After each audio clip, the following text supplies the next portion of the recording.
I'm national correspondent Kayla Gaskins in Washington. In Minnesota, a massive fraud scandal is gaining national attention. Federal prosecutors say at least $1 billion in taxpayer funds, money intended to feed children during the pandemic, was stolen in a widespread scheme.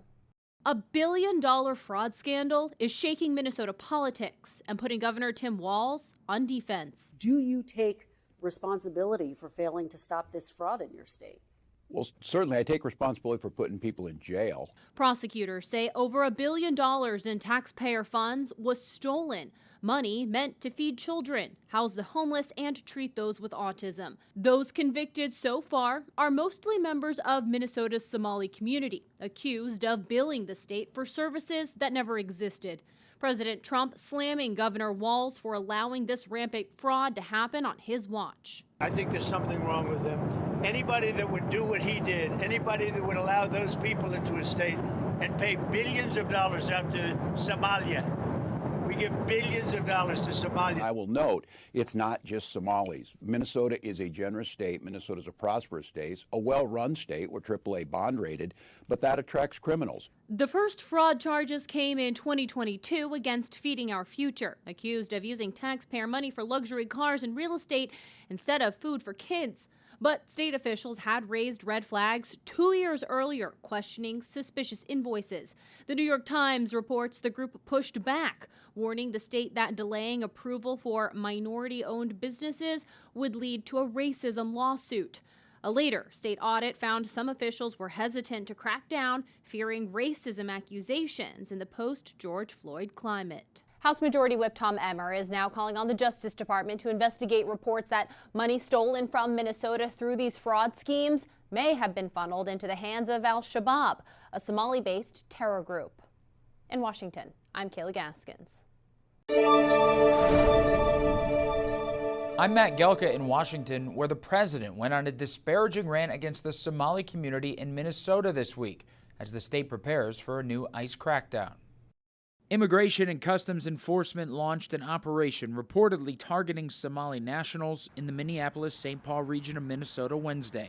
The new enforcement coming after the president ripped into the Somali community. I don't want them in our country, I'll be honest with you, okay? Somebody would say, oh, that's not politically correct. I don't care.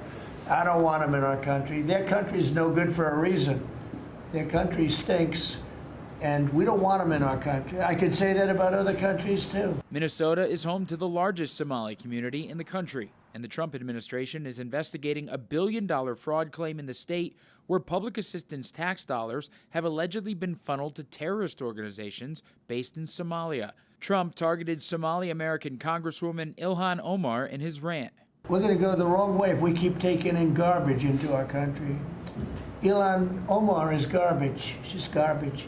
Her friends are garbage. He's always been a racist, a bigot, a xenophobic, and Islamophobic. Minnesota Governor Tim Walz says he welcomes the investigation into the potential fraud from his state, but slammed the targeting of one community. My message is simple on this. You commit fraud in Minnesota, you're going to prison. I don't care what color you are, what religion you are. Sitting on the sidelines and throwing out accusations, and let's be very clear, demonizing an entire population and lying to people about the safety and security of this state is beneath that. Republicans have increasingly blamed Walz for the fraud scandal. Tim Walz refuses to take accountability for the fraud he created and enabled. President Trump is committed to justice for the crimes against the taxpayers of Minnesota. Critics say the ICE crackdown on the Somali community is a waste of time and money because the overwhelming majority of Somalis living in Minnesota are naturalized U.S. citizens, according to census data. Reporting in Washington, I'm Matt Gelka. I'm national correspondent Kayla Gaskins in Washington. Federal prosecutors say Minnesota is grappling with one of the biggest welfare fraud waves in U.S. history, and now counterterrorism officials warn some of that money is likely ending up in the pockets of Al-Shabaab, an al-Qaeda-linked terror group operating out of Somalia. Is the biggest funder of Al-Shabaab, the al-Qaeda-linked terror group in Somalia, actually the Minnesota taxpayer? A federal investigator says yes. An alarming claim first reported by City Journal, which spoke with multiple former federal agents. The U.S. Attorney's Office has charged dozens of defendants across multiple schemes, including housing aid fraud, pandemic child nutrition fraud, and false billing for autism therapy. In total, prosecutors say these schemes have cost Minnesota taxpayers billions of dollars. Still, there are people that have legitimately could use those resources that are not getting those resources. It's past criminal. Minnesota is home to one of the country's largest Somali communities. Former state fraud investigator Keish Magan, himself a Somali American, wrote last year that it's uncomfortable and true that nearly all defendants in these major fraud cases come from that community. They have taken advantage of the most generous country in the world and one of the most generous states in that country. And according to City Journal, some of the stolen money was sent overseas through informal cash transfer networks. Investigators say once that cash arrived in Somalia, al-Shabaab took a cut, whether the sender intended that or not. Pretty much across the board, people that I spoke to said there really isn't a law enforcement solution to this problem. As you said, that's simply playing whack-a-mole. People pretty consistently told me that, there needs to be a policy change here. Critics claim Minnesota leaders have tiptoed around the issue, fearing a backlash from the state's powerful Somali American voting bloc. In Washington, I'm Kayla Gaskins. I'm Christine Frizzau in Washington, where lawmakers on Capitol Hill say they want more information about years of fraud being committed by Minnesota residents, the vast majority Somali Americans. The investigations have gotten the attention and the ire of the president. The Somali community in Minnesota, top of mind in recent days for President Donald Trump. These Somalians have taken billions of dollars out of our country. They've taken billions and billions of dollars. The president appearing to refer to recent investigations showing widespread fraud in Minnesota.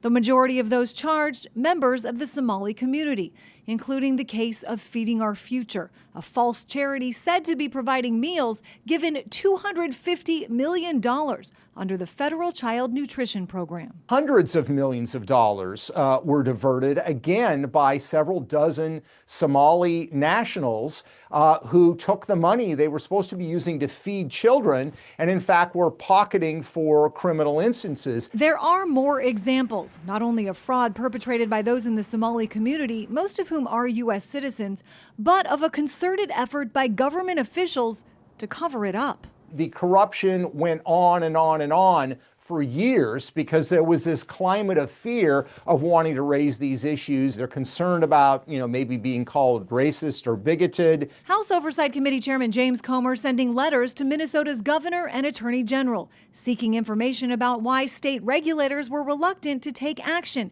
in response to allegations involving the Somali community, and related to accusations the Department of Human Services deleted data to cover up the rampant fraud. Congresswoman Ilhan Omar, who is herself Somali American and represents the region in Congress, was asked how the fraud got so out of control. I just think that a lot of the COVID programs that were set up, they were set up so quickly that a lot of the guardrails did not get created. Federal prosecutors have already said more indictments in these Minnesota cases are coming.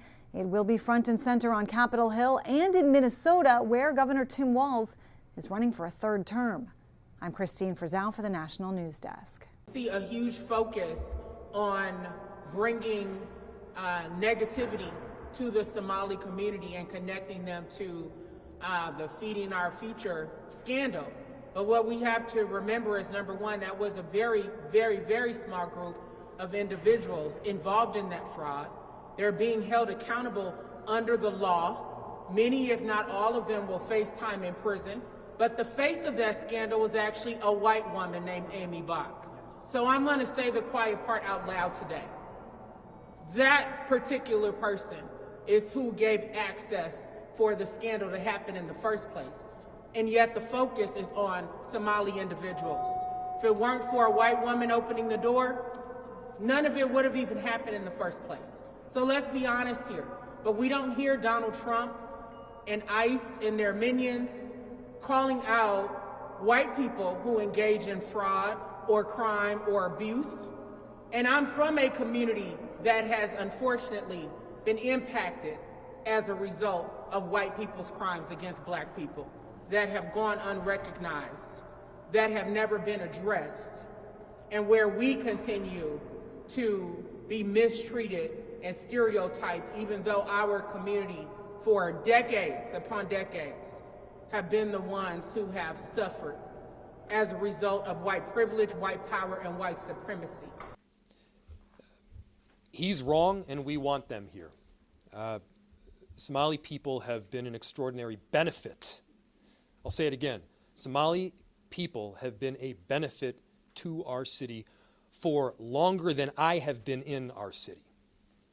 They have started businesses and created jobs. They have added to the cultural fabric of what Minneapolis is. They were welcoming to me when I first came out to Minneapolis. In fact, they were one of the first groups that I myself got to know.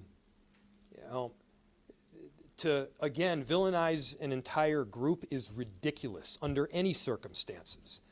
And the way that Donald Trump is consistently doing it, I think calls into question major constitutional violations. And it certainly violates the moral fabric of what we stand by in this country as Americans. Washington looking into the rampant state fraud in Minnesota that's already led to dozens of indictments.